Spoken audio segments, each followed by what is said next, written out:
በየቀኑ ለምግባችን ጣዕም ለመስጠት እንጠቀምባቸዋለን። እንደ እርድ፣ ቀረፋና ዝንጅብል ያሉ ቅመሞች ለጣዕማቸው ብቻ ሳይሆን ለጤና ባላቸው እጅግ የላቀ ጠቀሜታ ይታወቃሉ። ነገር ግን በወጥ ቤትዎ ውስጥ ያለው ይህ ደማቅ ዱቄት ከጥቅሙ ይልቅ ጉዳቱ እንደሚያመዝን አስበው ያውቃሉ? ዛሬ በኪኒን ቲዩብ የተቀነባበሩ ቅመማ ቅመሞች ያላቸውን ጥቅምና ጉዳት እንዲሁም እንደ ጤና ባለሙያ ልታውቋቸው የሚገቡ ድብቅ አደጋዎችን አሳውቃችኋለሁ። በመጀመሪያ የተቀነባበሩ ቅመሞች በገበያው ላይ ለምን እንደዚህ ተንሰራፍተው እንደሚገኙ እናያለን። በዘመናዊው ስራ በሚበዛበት ህይወት ውስጥ ተፈጭተው የተዘጋጁ ቅመሞች ጊዜና ጉልበት ይቆጥባሉ። በፋብሪካ የሚዘጋጁ ቅመሞች በሁሉም ፓኬት ውስጥ እኩል የሆነ የጣዕምና የጥራት ደረጃ እንዲኖራቸው ተደርገው ይሰራሉ።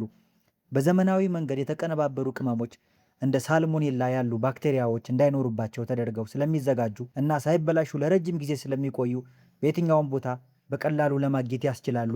ነገር ግን እንደ ፋርማሲስት ልነግራችሁ የሚገባው ነገር ቢኖር ይህ ፕሮሰስ የራሱ የሆነ ትልቅ ዋጋ ያስከፍላል። ቅመሞች ልክ እንደተፈጩ በውስጣቸው ለጤና ጠቃሚ የሆኑ ተለዋዋጭ ዘይቶች ወይም ኢሰንሻል ኦይልስ መትነን ይጀምራሉ። አዲስ የተፈጨ ቆንዶ በርበሬ ወይም ዝንጅብል መደርደሪያ ላይ ዓመት ከቆየ ዱቄት እጅግ የላቀ የጤና ጥቅም አለው። ይሄ ትልቁ ስጋት ነው። በአሁኑ ወቅት በዓለም አቀፍ ደረጃ ትርፍን ለማግኘት ሲባል ቅመሞች ከሌሎች ጎጂ ነገሮች ጋር ይደባለቃሉ። የተለያዩ ቅመሞች ሜታኒል የሎው የተባለ ካንሰርንና የአእምሮ ጉዳትን የሚያስከትል ኬሚካል ሊቀላቀልባቸው ይችላል። በቅርብ ጊዜ በወጡ ሪፖርቶች መሰረት በአንዳንድ ቅመሞች ውስጥ ዲድክሮሜት የተባለ መርዛማ ብረት ተገኝቷል። ይሄ ኬሚካል ለመንገድ ቀለም መቀቢያነት የሚያገለግል ሲሆን ወደ ሰውነታችን ሲገባ በተለይ በልጆች ላይ የአእምሮ እድገት መግታትና የኩላሊት ጉዳት ያመጣል። ታዲያ እርሶስ ምን ያስባሉ?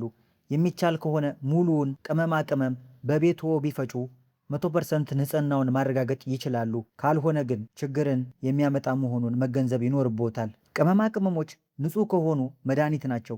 ስለሆነም ለጊዜያዊ ቅልጥፍና ብለው ጤናውን አሳልፈው አይስጡ።